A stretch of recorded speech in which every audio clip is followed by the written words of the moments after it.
Écris la prophétie, grave-la sur des tables afin qu'on la lise couramment. Le problème, c'est que tu n'as pas écrit les prophéties qui t'ont été données et de les lire couramment. Si Dieu nous demande de les ressasser, c'est parce qu'il sait que parfois la promesse tarde. Mais en les lisant couramment, on peut entretenir cette ferme assurance que ce qu'il a dit, il le fera. Mais si tu lis pas ta Bible, comment tu vas entretenir cette promesse qu'il t'a donnée? J'ai pris l'habitude depuis 2019 de tout noter, de tout écrire parce que s'il y a bien une chose que je ne voulais pas, c'était oublier.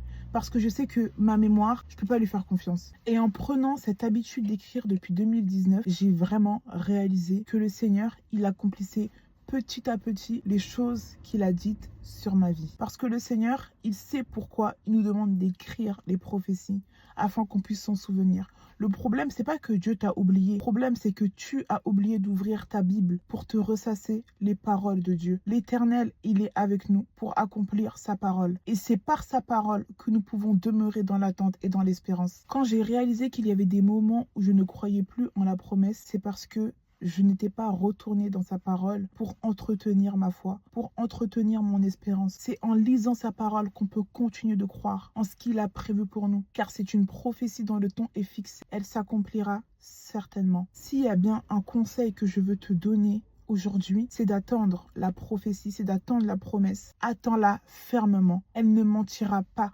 Elle s'accomplira. Cette année, Dieu veut faire quelque chose de nouveau, mais à toi de continuer de croire. Et tu ne pourras pas croire si tu ne lis pas la Bible. Tu ne pourras pas croire si tu ne pries pas. Tu ne pourras pas croire si tu n'écris pas les prophéties qui t'ont été données. Sois béni.